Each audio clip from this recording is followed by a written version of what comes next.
నమస్తే, welcome to Vishwam TV. నేను మీ journalist Uday. So ఇవాళ రాష్ట్రంలో జరుగుతున్న కొన్ని పరిణామాల గురించి మాట్లాడడానికి మనతో పాటు పిఓడబ్ల్యూ సంధ్యక్క ఉన్నారు. సో ఇవాళ కొద్దిసేపట్లోనే రాష్ట్రానికి నరేంద్ర మోదీ రాబోతా ఉన్నారు.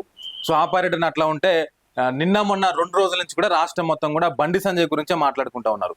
కేంద్ర హోంశాఖ సహాయ మంత్రిగా ఉన్నటువంటి బండి సంజయ్ కొడుకు బండి భగీరథ్ ఒక అమ్మాయిని, ముఖ్యంగా మైనర్ అమ్మాయిని వేధించి అత్యాచారానికి గురి చేయడంతో వాళ్ళు కేసు పెట్టినరు.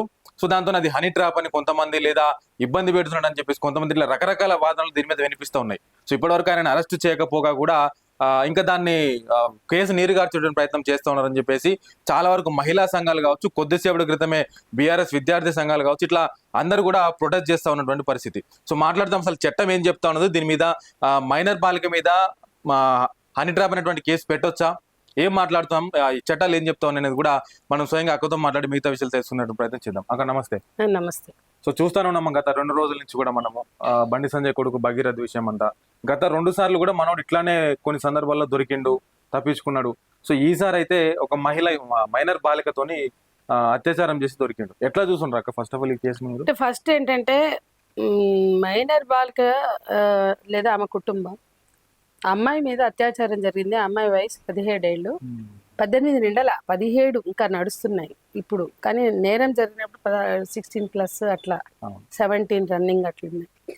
అట్లాంటి కేసు పెట్టినప్పుడు అది పోక్సో కిందకి వస్తుంది. పోక్సోలో అంటే ఇక్కడ ఒక పక్కన బండి భగీరథ్ నాకు సంబంధం ఉందని చెప్తున్నాడు. అంటే మ్యూచువల్ కన్సెన్సెస్తో జరిగిన, అంటే కన్సెన్షువల్ సెక్స్ అయినా మైనర్ గర్ల్ అయితే అది అత్యాచారమే అని చెప్పి చట్టం చెప్తోంది. మరి బండి సంజయ్ గారు ఈ దేశానికి సంబంధించిన హోంశాఖ సహాయ మంత్రి. మీ చట్టం, మీరు అమలు చేస్తున్నటువంటి చట్టాలు, లేదా మీరు దేశమంతా అమలు చేయవలసిన చట్టం ఏం చెప్తుంది అంటే, అమ్మాయి మైనర్ అయితే దానికి ఏజ్ కనుక 18 ఏళ్ళు లోపల ఉంది అని కనుక నిర్ధారణ జరిగితే పరస్పర అంగీకారంతో జరిగిన నేరమే అని చట్టం చెప్పినప్పుడు దానికి కౌంటర్గా హనీ ట్రాప్ కేసు ఎట్లా పెడతారు? ఫస్ట్ దీని రెండింటికి సంబంధం లేదు. అంటే ఒక నేరం జరిగింది, ఆ నేరం చేసిన వాడు ఆ అమ్మాయి వయసుతోటి సంబంధం లేకుండా చేయడానికి లేదు. 18 ఏళ్ళు నిండితేనే నువ్వు కలిసి ఉండొచ్చు ఇష్టంతో, పరస్పర అంగీకారంతో. అది కూడా ఆమె అంగీకారం లేకుండా చేస్తే అప్పుడు కూడా నేరమే.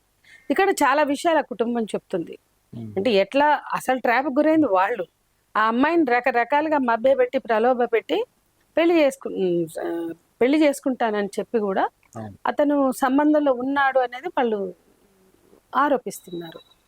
ఇతను నాకు సంబంధం ఉంది కానీ అది హనీ ట్రాప్ అని వీళ్ళు చెప్తున్నారు. అంటే ఏదైతే హనీ ట్రాప్ అని వాళ్ళు చెప్తున్నారు, హనీ ట్రాప్ అంటే ఏంటంటే జరిగింది కానీ వాళ్ళు మా మీద వల వేశారు అని చెప్పడం. మీడియా హనీ ట్రాప్ అనే పదం ఏదైతే ఇందులో అప్లై చేసిందో ఇక్కడ వర్తించదు. అమ్మాయి మైనర్ గర్ల్ మీద హనీ ట్రాప్ అని కనుక ఎవరైనా మాట్లాడితే, కేసు పెడితే వాళ్ళు కూడా నేరస్తులే. ఒక పోక్సో కింద అతను నేరస్తుడు బండి భగీరథ్. కానీ ఇది హనీ ట్రాప్ కేసు పెడితే, హనీ ట్రాప్ అని మేము కేసు నమోదు చేసామని పోలీసులు చెప్తే వాళ్ళు నేరస్తులు అవుతారు. హనీ ట్రాప్ ఒక మైనర్ గర్ల్ మీద కేసు అని చెప్పి ప్రచారం చేస్తే మీడియా కూడా తప్పు చేసినట్టే అక్కడ. అదొకటి. రెండోది, వాళ్ళ ఎఫ్ఐఆర్ బయటకు వచ్చింది. వీళ్ళ మీద ఎఫ్ఐఆర్ అవ్వలేదు, సరే చివరికి చేశారు. మేము ఆత్మసమర్పణ చేసుకుంటాం, దేశ ప్రధానమంత్రి మోడీ గారు హైదరాబాద్ వస్తున్న సందర్భంగా ఆ మీటింగ్లో ఆత్మసమర్పణ చేసుకుంటాం అంటే అక్కడ ఎఫ్ఐఆర్ అయిందని వాళ్ళు చెప్తున్నారు. సరే, ఎప్పుడైనా ఇన్ని రోజులు అసలు ఎఫ్ఐఆర్ ఎందుకు చేయలేదు? ఎఫ్ఐఆర్ పోక్సోకి హనీ ట్రాప్కి సంబంధం లేదు. నువ్వు హనీ ట్రాప్ని ఎట్లా చూస్తావు? అది ఎట్లా వైట్ కాలర్ క్రైమ్ అది.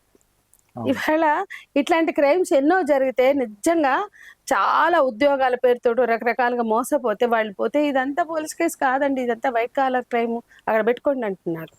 ఏ పోలీసులు కూడా పెట్టట్లా. కానీ ఇక్కడికి వచ్చే వరకు, బండి సంజయ్ కొడుకు అయ్యే వరకు అతని మీద హనీ ట్రాప్ కేసు, అతను పెట్టిన హనీ ట్రాప్ కేసు రిజిస్టర్ అవుతుంది. మైనర్ గర్ల్ మీద ఎట్లా చేశారు? మైనర్ అమ్మాయి మీద ఆ కేసు ఎట్లా రిజిస్టర్ చేశారు? బుర్రా, బుద్ధి, తెలివి లేదా? అంత బుద్ధిహీనతనా, అంత అజ్ఞానమా? పైగా మీడియా నుంచి హనీ ట్రాప్ అంటారు. ఆయన ఏమన్నా హోంశాఖ రహస్యాలన్నీ వీళ్ళ కొడుకు ద్వారా రాబడితే అప్పుడు పెట్టాలా? అంటే ఈ మైనర్ గర్ల్ హోంశాఖ రహస్యాలు, భారతదేశ ఆయన హోంశాఖ అంటే ఆంతరంగిక భద్రతకు సంబంధించిన రహస్యాలన్నీ ఆ అమ్మాయి గుంజడానికి పెడితే దాన్ని హనీ ట్రాప్ అంటారండి. నిన్న ప్రవీణ్ కుమార్ గారు ఒక ఐపీఎస్, ఒక మాజీ పోలీస్ అధికారి, ఐపీఎస్ అధికారి చాలా స్పష్టంగా ప్రెస్ మీట్ పెట్టి దేన్ని హనీ ట్రాప్ అంటారు, గూఢాచారులు. చిన్నప్పుడు మనం డిటెక్టివ్ నవలు చదివితే దాంట్లో ఉండే ఈ హనీ ట్రాప్లు జేమ్స్ బాండ్ సినిమాల్లో కనపడతాయి. లేదంటే దేశ రక్షణ భద్రత వాటిని చేరవేయడానికి వేసే వలలు ఆడపిల్లల్ని ప్రయోగిస్తే హనీ ట్రాప్ అంటారు. ఈ హనీ ట్రాప్ పదం తెలిసిందని చెప్పి దేనికి దానికి బండి సంజయ్ కొడుకు కూడా హనీ ట్రాప్ వేయాలా? వాడి బలహీనతకి వాడు పబ్బులకు పోయి క్లబ్లు సనాతన ధర్మం పబ్బులు వద్దనే దమ్ము ఉండదు. సనాతన ధర్మం గురించి వల్లించే వాళ్ళకి సనాతన ధర్మం వల్లించే ఏ పాలిత రాష్ట్రాల్లో కూడా పబ్బులకి ఆంక్షలు ఉండవు, పబ్బులకు పోవడానికి అభ్యంతరాలు ఉండవు. పబ్బులకు పోతారు, అక్కడ ఎగురుతారు. ఇప్పుడు బండి భగీరథ్ ఎక్కడెక్కడ తిరిగాడో అన్ని బయట సోషల్ మీడియాలో వచ్చాయి కదా. అది చాలదా ప్రేమ ఫసి? సంబంధం ఉందని అతనే చెప్తుండు కదా, అతనే హనీ ట్రాప్ కేసు పెట్టుకుండు కదా. మరి అది చాలదా మన పోలీసులకి? మన మల్కాజ్గిరి కమిషనర్ ఒక మహిళ, ఆమె మొన్న దిల్షుక్ నగర్ పోయి ఆడపిల్లల భద్రత ఏ రకంగా ఉంది అని ప్రాక్టికల్ గా ఆచరణాత్మకంగా ఆమె రుజువు చేశారు. ఆడపిల్లలకి భద్రత లేదని బ్రహ్మాండమైన స్టేట్మెంట్ ఇచ్చారు. మేమందరం కూడా తారీఫ్ చేశాం దానికి. మరి ఆమె ఇక్కడ ఎందుకు కేసు రిజిస్టర్ చేయించలేకపోతుంది? ఒక మహిళ అయ్యుండి ఆమెకి మొన్న రోడ్డు మీద నుంచుంటే వస్తావా రేటెంత అని అర్థమైందే. ఒక మంత్రి కొడుకు ఈ రకంగా మైనర్ గర్ల్ని చేయకూడదని సుమతి గారికి తెలీదా? సుమతి గారికి అర్థం కాలేదా చట్టం? ఏంటి ప్రాబ్లం? పోక్సో చట్టంలో ఎట్లా అప్లై చేయాలో అనేది వీళ్ళకన్నా ఎక్కువ ఎవరికి తెలుసు? కాబట్టి అంతే, హోంశాఖ మంత్రి అయితే ఏ చట్టాలు అమలు కావా? హోంశాఖ శాఖ మంత్రి కాబట్టి ఏ చట్టాలు అమలు కావని మేము అడుగుతున్నాం. చెప్పండి. మహిళలకు భద్రత లేదు అంటే మీరు చెప్పదలుచుకున్న మహిళలకే భద్రత లేదా? ఏ మహిళలకైనా భద్రత వర్తించదా? ఆ పిల్ల నాకు అన్యాయం జరిగింది అంది, మీరు తేల్చండి. అతను అమాయకుడైతే అదే చెప్పండి, మేము కూడా వింటాం. కానీ మీరు కేసులే రిజిస్టర్ చేయకుండా, ఎఫ్ఐఆర్లే చేయకుండా హనీ ట్రాప్ ఎందుకు చేశారు? దాంట్లో అమ్మాయి అడ్రస్ ఉంది, అమ్మాయి పేరు ఉంది. అట్లా అవన్నీ బయట పెట్టడం గోప్యత, ఒక మైనర్ గర్ల్ కి సంబంధించిన గోప్యత విషయం కాదా? మహిళా పోలీస్ అధికారులకు తెలీదా? సైబరాబాద్ కమిషనర్ ఎందుకు ప్రెస్ మీట్ పెట్టాడు ఇంత పెద్ద విషయం మీద? ఆయన పెట్టాలి కదా సైబరాబాద్. కాబట్టి ఈరోజు ఈ మొత్తంలో కూడా చాలా వైలేషన్స్ కనపడుతున్నాయి. మహిళా అధికారుల ఉండి కూడా చట్టాన్ని అమలు చేయించలేకపోవడం, ఎఫ్ఐఆర్ కూడా చేయించలేకపోవడం అంటే బడా బాబులు వాళ్ళ కొడుకులు నేరం చేస్తే ఏ రకమైనటువంటి చర్యలు ఉండవని మెసేజ్ ఇస్తున్నారు. ఇది తప్పుడు మెసేజ్. ఇంకో విషయం ఏంటంటే మన పోలీస్ అధికారులందరూ, మేము చాలాసార్లు పోలీస్ అకాడమీలో వాళ్ళకి చట్టాలు కూడా చెప్పాం. ఇప్పుడు అర్జెంటుగా వీళ్ళకి చట్టాల పట్ల స్పృహ కల్పించాలి. పేట్ బషీర్బాగ్ పోలీసులు ఏమంటారంటే కంప్లైంట్ ఇచ్చారు కానీ ఎఫ్ఐఆర్ చేయలేదు. మరి వీళ్ళది ఎందుకు చేశారు? వీళ్ళకి చేశాం అంటే నేనేమంటున్నా అంటే నిర్భయ చట్టం కూడా అమల్లో ఉంది. నిర్భయ చట్టము భారతదేశంలో 2013లో నిర్భయ ఘటన జరిగినప్పుడు ఒక జస్టిస్ వర్మ కమిటీ అని వేశారు. ఈ దేశ మహిళల అదృష్టం కొద్దీ భారతదేశ మహిళల భద్రత అనే ఒక కోణంలో ఆలోచించిన ఒక మహానుభావుడు జస్టిస్ వర్మ గారు. జస్టిస్ వర్మ గారు చాలా అద్భుతంగా దేన్ని వేధింపులు అంటారు, లైంగిక వేధింపులు ఏంటి, లైంగిక దాడి ఏంటి, లైంగిక అత్యాచారం ఏంటి చక్కగా డిఫైన్ చేశారు. అంతకుముందు ఎవరు చేయలే. ఆయన ర్యాగింగ్ అనేది కాదు, సెక్షువల్ అబ్యూజ్ అనే దాన్ని ఎట్లా చూడాలి, ర్యాగింగ్లు టీజింగ్లు కాదు అని చక్కగా చెప్పాడు. ఆయన ఇంకో విషయం కూడా చెప్పాడు, ఎక్కడైతే అధికారం ఉంటుందో ఆ అధికారాన్ని ప్రయోగించి ఆ అధికార దుర్వినియోగం కూడా స్త్రీల మీద జరుగుతుంది. అంటే పవర్ ఉంది కాబట్టి లొంగ తీసుకోవడం, పవర్ ఉంది కాబట్టి ఫోర్స్ చేసి సెక్షువల్ అసాల్ట్స్ చేయడం, అంటే మాకు నచ్చింది అనుకుని అట్లాంటివి మనం చూసాం. పోలీస్ శాఖలో జరిగినాయి, రాజకీయ నాయకులు చేశారు, చాలా జరిగినాయి.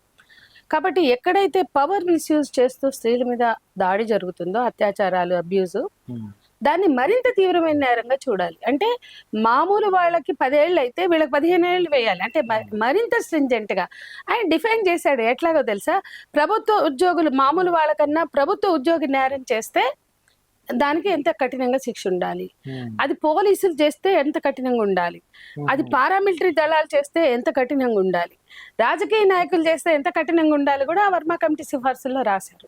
అంటే దాని అర్థం ఏంటంటే కంచె చేను వేసినట్లుగా జరగకూడదు. కంచె ఎందుకు వేస్తారు? భద్రత కోసం ఇస్తారు. కంచె చేను వేసినట్లుగా కనురెప్పులే కాటేస్తే అనే సామెతలు ఒట్టిగా రాలా. అంటే ఎవరైతే ఈ దేశ భద్రత కోసం పనిచేయాలో ఆ పోలీసులు, ఆ పారామిలిటరీ దళాలు, ఆ రాజకీయ నాయకులు, ఆ మంత్రులే తమ అధికారాన్ని వినియోగించుకుని ఇట్లాంటి అసాల్ట్స్ చేస్తే వాళ్ళకి శిక్షలు మరింత ఉండాలని చెప్పారు కదా ఆయన. అది నిర్భయ చట్టంగా వచ్చింది కదా. ఈ దేశంలో 2013లో నిర్భయ చట్టం వస్తే జస్టిస్ వర్మ కమిటీ సిఫార్సుల మేరకి ఆ చట్టం అమలు చేయడానికి 1000 కోట్లు కేటాయించారు ఆ రోజు. ఆ చట్టం గురించి పార్లమెంట్లో దాన్ని ప్రవేశపెడుతూ యూపీఏ చైర్పర్సన్ గా ఉన్న సోనియా గాంధీ గారు ఈ చట్టం చేయగానే చేతులు దులుపుకుంటే కాదు, ఇళ్ళగానే పండగ కాదు, అది అందరికీ తెలియాలి. ఆ చట్టం గురించి చట్టం చేసి చేతులు దులుపుకోకూడదు, దీని గురించి బాగా ప్రతి ఒక్కళ్ళకి దీని సమాచారం వెళ్ళాలి, దీని స్పృహ చైతన్యం అంటే చట్టం యొక్క ఆ భరోసా, ప్రజలకు భరోసా కల్పించడానికి చట్టం ఎసెన్స్ అనేది అందరికి అర్థం కావాలి కాబట్టి 1000 కోట్లు కేటాయిస్తున్నామని ఆమె ఆ రోజు ప్రకటించారు. ఆ 1000 కోట్లు తీసుకెళ్లి ఆ తర్వాత వచ్చిన 14లో వచ్చిన బీజేపీ ప్రభుత్వం పటేల్ విగ్రహానికి డైవర్ట్ చేసింది. ఆ తర్వాత 1000 కోట్లు పోయినాయి లేవు. అంటే నిర్భయ చట్టం అమలు కాదు, నిర్భయ చట్టం మీద ఒక్క రివ్యూ లేదు 13 ఏళ్ళు దాటినాయి. నిర్భయ చట్టంలో ఈ అంశాలన్నీ ఉన్నాయి. నిర్భయ చట్టాన్ని మీరు ప్రచారం చేయండి, ప్రభుత్వానికి బాధ్యత లేదా? ఒక త్రిపుల్ తలాక్ చేస్తే అయిపోయిందా? ఈ ముస్లిం మహిళలకు భద్రత కల్పిస్తే అయిపోయిందా? హిందూ మహిళలకు వద్దా? ఈ దేశంలో హిందూ మహిళల మీద ఏ నేరాలన్నా జరగని, ఏ రేపులైనా జరగని, ఏ అత్యాచారాలన్నా జరగని, ఏ రకమైన హత్యలు కానీ ముక్కలు కోసి కాకులకి గద్దలకి వేసిన, మురుక్కుంటల్లో వేసిన, కాలువల్లో వేసిన, చంపి కుక్కర్లలో ఉడకబెట్టి పడేసిన ఈ మహిళలకు మాత్రం భద్రత వద్దు. ఏ హిందూ మహిళలు ఏమన్నా చావడానికి పుట్టా?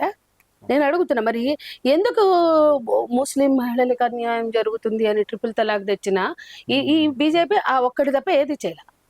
అట్లాగే పోక్సోలో మరణ శిక్షలు మాట్లాడింది వీళ్ళు, మేము వద్దన్నాం, మేము రివ్యూకి మాట్లాడాం పోక్సో చట్టానికి సంబంధించి. పిల్లలు కూడా అరెస్ట్ అవుతారు పోక్సోలో, వాళ్ళని మరణదండనలు వేస్తే ఎట్లా? వాళ్ళకి స్ట్రింజెంట్ పనిష్మెంట్ వేయండి, ఎక్స్టెండెడ్ లైఫ్ వేయండి, ఎక్స్టెండెడ్ లైఫ్ వేయండి, కానీ చంపేయద్దు. ఎందుకంటే ఇది అత్యాచారం అనేది చిన్న పిల్లలు, టీనేజ్ కానీ మైనర్స్ కానీ, పోక్సో అనేది మైనర్ బాలిక మీద జరిగేది. తెలిసి తెలియక పోర్న్తో ఎక్స్పోజ్ ఉండడం వలన, ఈ సినిమాల వలన, పోర్న్ వలన, చెత్త చెదారం చుట్టూ ఉండేటువంటి వాటి ప్రభావంతో పిల్లలు చేస్తే చంపేస్తారా? వాళ్ళకి అంటే చిన్న పిల్లల మీద నేరం అనేది, అత్యాచారం అనేది చాలా అమానవీయం, నేను కూడా ఒప్పుకుంటా. కానీ ఆ చేసినోడు కూడా జ్ఞానం లేదే, వాడికి కూడా అర్థం కాక చేస్తామని చంపేయడం ఏంటి అని మేము మాట్లాడాం. లేదు, ఖచ్చితంగా మరణ శిక్షలను మాట్లాడింది బీజేపీ. అద్వానీ నుంచి అమిత్ షా వరకు మాట్లాడారండి పోక్సోలో మరణ శిక్షల గురించి. వద్దన్న వాళ్ళం మేము. దిశ కేసులో సజ్జనార్ ఎన్కౌంటర్ చేస్తే ఆ ఎన్కౌంటర్ తప్పని కేసు వేసిన వాళ్ళం మేము. అంటే పేదోళ్ళని ఎన్కౌంటర్ చేస్తాడు. ఈ దేశంలో ఒక్క బడా బాబుని శిక్షించారా? ఎన్కౌంటర్లు చేశారా? మరణదండనలు విధించారా? రాజకీయ నాయకులకి ఎఫ్ఐఆర్లే ఉండవు, లేదా బడా బాబులు, బిజినెస్ వ్యక్తులు, పారిశ్రామికవేత్తలు, బడాబాబులు అంటే సమాజంలో ఇన్ఫ్లుయెన్స్ చేయగలిగేటువంటి పరపతి ఉన్నటువంటి వాళ్ళ మీద ఎఫ్ఐఆర్లే కావు. ఒకవేళ ఒత్తిడి వచ్చే ఎఫ్ఐఆర్లు అయినా విచారణలు సరిగా జరగవు, ఛార్జ్ షీట్లు సరిగా పడవు. ఒకవేళ పడినా తారుమారు చేసి శిక్షల నుంచి వాళ్ళు తప్పించుకునే విధంగా జరుగుతాయి. వాళ్ళకి ఏ శిక్షలు ఉండవు. అసలు అడిగే వాళ్ళు కూడా వాళ్ళని ఎవరు ఎన్కౌంటర్ చేయమనరు. బండి సంజయ్ కొడుకుని ఎన్కౌంటర్ చేయమని ఎవరైనా అడుగుతారు? నేనైతే అడగను. నేను ఎన్కౌంటర్కే వ్యతిరేకం. బండి సంజయ్ కొడుకునైనా నేను మరణశిక్ష చేయమనో ఎన్కౌంటర్ చేయమనో అనను. ఆయన్ని ఎన్కౌంటర్ చేస్తే తప్పే నా దృష్టిలో. ఎందుకు ఎన్కౌంటర్ అక్కర్లేదు, ముందు వాడిని ఎఫ్ఐఆర్ చేయండి, ముందు అరెస్ట్ చేయండి. చట్టం అందరికీ వర్తించాలి. వాడి మీద ఎఫ్ఐఆర్ చేయండి, అరెస్ట్ చేయండి, నాన్ బెయిలబుల్ పోక్సో రిమాండ్కి పంపండి.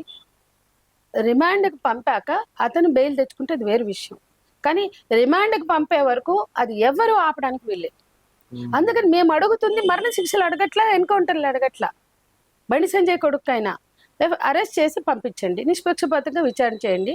సాక్ష్యాధారాలు వాళ్ళు ప్రొడ్యూస్ చేస్తున్నారు, వాటి మీద ప్రైమ ఫసి ఉంది, ఇప్పుడు అరెస్ట్ చేయండి.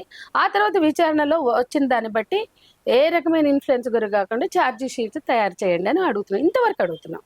అతను చట్టరీత్యా శిక్షించే విధంగా ఛార్జ్ షీట్ వేయండి అని అడుగుతున్నాం. ఇక్కడ ఇంకో ప్రశ్న, ఇంతవరకు మీరు చెప్పినారు చట్టాలు ఏం చేయాలి, అసలు ఏం రూల్స్ ఉన్నాయని చెప్పారు, పోలీసు వాళ్ళు ఏం చేయాలని చెప్పారు. ఎన్ని రూల్స్ చెప్పినప్పటికీ కూడా ఇప్పుడు మనకు ఎన్నో సంఘటనలు ఉన్నాయి.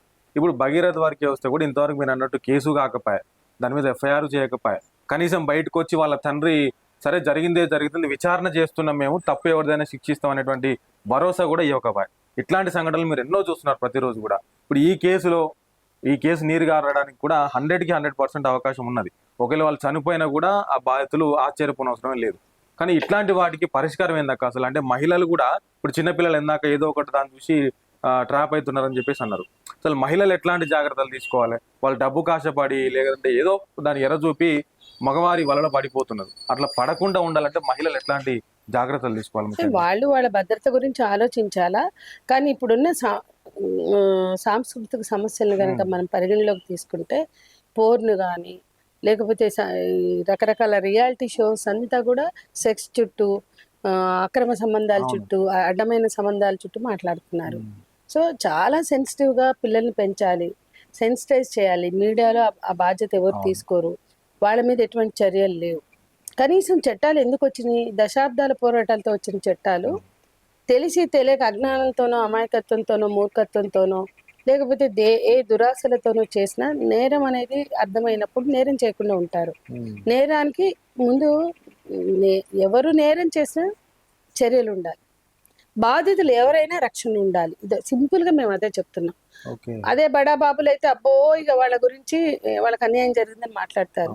కైర్లాంజిలో దళితుల్ని రేపులు చేసి బట్టలు లేకుండా ఊరేగిస్తే అక్కడ ఏమి ఉండదు, అది ఎవరికి తెలియదు.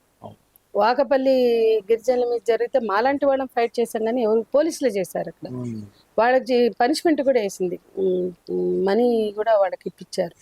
అంటే నేనేమంటున్నానంటే ఎవరో మాలాంటి సంఘాలు పోరాడితే తప్ప అసలు చట్టాలు ఎందుకు వచ్చినాయి అంటే అన్ని చోట్ల మహిళా సంఘాలు ఉండాలని కాదు, పోరాడి మహిళా సంఘాలు ఈ చట్టాలు తెచ్చింది ఎవరికైనా న్యాయం జరగాలని, అంటే మిస్యూజ్ కావాలని కాదు. ఎవరైతే నిజమైన బాధితులు ఉంటారో వాళ్ళకి న్యాయం జరగకపోగా మాట్లాడిన మీలాంటి వాళ్ళ మీద కూడా మా మీద కేసులు పెడుతున్నారు. అది మాకు నిత్యం అలవాటు అయిపోయింది, మాకు నిత్యం అవన్నీ అలవాటని అందరికి తెలిసిన సత్యమే.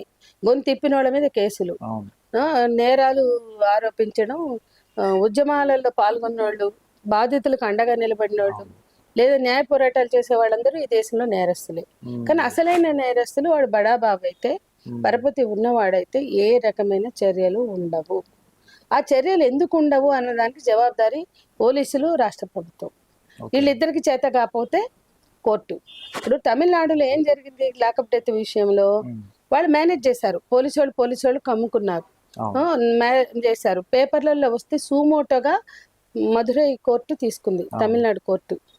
ఆ మధురై పోలీసులు మేనేజ్ చేసుకున్న కోర్టు మేనేజ్ అవ్వాలి. అక్కడ వాళ్ళు సూమోటోగా విచారణ చేయడానికి ఒక అధికారిని పంపించారు, సిబిఐ అధికారి. అంటే తర్వాత సిబిఐ ముందు మ్యాజిస్ట్రేట్ విచారణ చేశారు. ఆ మ్యాజిస్ట్రేట్ విచారణలో కొన్ని వాస్తవాలు బయటపడ్డాయి. ఆయన అవన్నీ నమోదు చేశాక అప్పుడు కేసు అయింది, ఎఫ్ఐఆర్ అయింది, వాళ్ళని అరెస్ట్ చేశారు. ఆ తర్వాత సిబిఐ ఎంక్వైరీ అయింది. ఒక హెడ్ కానిస్టేబుల్, చాలా రేవతి అనే హెడ్ కానిస్టేబుల్ చాలా ధైర్యంగా వాంగ్మూలం ఇచ్చింది. ఆ రోజు చూసింది కాబట్టి ఆ నైట్ ఏం జరిగిందో అంతా ఇచ్చింది. ఇప్పుడు వాళ్ళందరికీ మరణ శిక్షలు పడ్డారు. అప్పుడు చాలా మందికి అమ్మయ్యా ఈ దేశంలో న్యాయ వ్యవస్థ ఉన్నది, అన్యాయంగా చంపేసిన లాకప్ డెత్, చిన్న సెల్ ఫోన్లు అమ్ముకునే దుకాణానికి సంబంధించిన గట్టిగా మాట్లాడారని ఇష్టం వచ్చినట్టు కొట్టి చంపారు. ఆ కుటుంబంలో తల్లి, కోడలు, ఆ కొడుకు భార్య, ఆ తల్లి ఇద్దరు న్యాయ పోరాటం చేశారు. రేవతి అనే ఒక మరో తల్లి మహానుభావురాలు సాక్ష్యం ఇచ్చింది. ఆ సాక్ష్యం ఆధారంగా అందులో శిక్షలు పడ్డాయి. నేనేదో వాళ్ళకి మరణ శిక్షలు పడ్డాయని నేనేం సంతోషించట్లా. ఎవరిని చంపినా బాధే, అది చట్టబద్ధంగా అయినా మరణ శిక్షలు అంటే చాలా బాధాకరం. కానీ అట్లీస్ట్ శిక్షలు ఉన్నాయనేది, పడతాయనేది ఒక ధైర్యం, ఒక భరోసా బాధితులకి కల్పించింది కోర్టు. అట్లా మనం ఎందుకు ఉండకూడదు? మనం ఊరికే షోలు చేయడమేనా? ఆయుష అంతకులు ఈ రోజు కూడా తెలీదు, మేనేజ్ అయిపోయారు ఆ రోజున్న అధికారులు. మరి వాళ్ళ మల్కాజ్గిరి కమిషనర్ ఒక మహిళ అయ్యండి అంటే ఏంటి? నిజంగా హీరోలు, హీరోయిన్లు ఎప్పుడవుతారు మీరు? అంటే ఎవడు నేరం చేసినా కనీసం చర్య ఉండాలి. శిక్ష సంగతి తర్వాత, ముందు ఎఫ్ఐఆర్ చేయండి, ఛార్జ్ షీట్ వేయండి, కరెక్ట్గా ఉన్న వాస్తవాలతో వేయండి, ఆ తర్వాత ట్రయల్ చూద్దాం. కానీ అంత కూడా చేసే దమ్ము లేకపోతే మీరు మీ ఐపీఎస్లు ఎందుకు, మీ మంత్రులు ఎందుకు? రేవంత్ రెడ్డి వీడియో ఒకటి చూసా.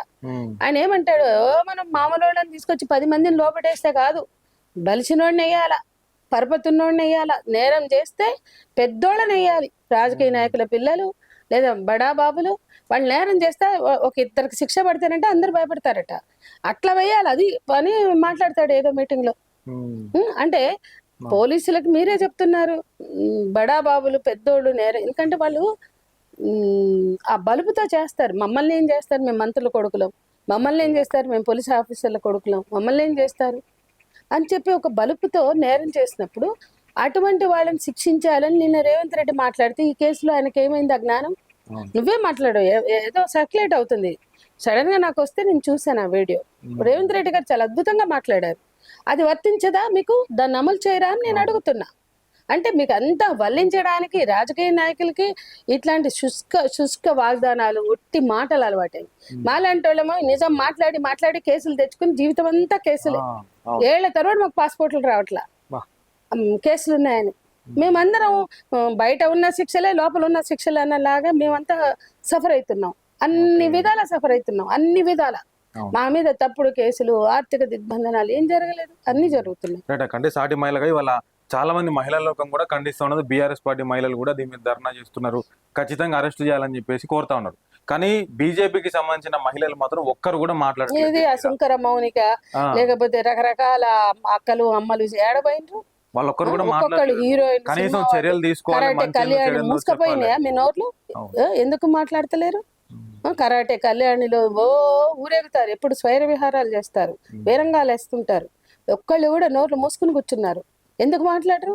తప్పు ఎవరు చేసినా మాట్లాడగలగాలి, అది కదా వ్యక్తిత్వం అంటే. సో వ్యక్తిత్వం లేని మహిళల్ని, వ్యక్తిత్వం లేని రాజకీయ నాయకుల్ని మనం ఇవాళ చూస్తున్నామండి. ఇవాళ బీఆర్ఎస్ తన ప్రయోజనం ఉందని వాళ్ళు ఏదో చేయడం కాదు, బీఆర్ఎస్ చేస్తాం చేయని, కానీ బీఆర్ఎస్ వాళ్ళు చేస్తున్నారు కాబట్టి ఇది నేరం కాదు అనడానికి వీల్లేదు. అట్లాగే బీఆర్ఎస్ కూడా రాజకీయ ప్రయోజనం కోసమే మాట్లాడద్దు. ఎవరికని బీఆర్ఎస్ లో ఉన్న వాళ్ళు చేసినా మాట్లాడాలి, బీఆర్ఎస్ లో కూడా ఆరోపణలు ఉన్నాయి, వాళ్ళ మీద వచ్చినా కూడా మాట్లాడాలి. ఎవరి మీద ఇప్పుడు మా దాంట్లో ఎవరికైనా వచ్చినా అనుకో మేము చర్యలు తీసుకుంటాం, గట్టిగా చర్యలు తీసుకొని మేమే ఫైట్ చేస్తాం.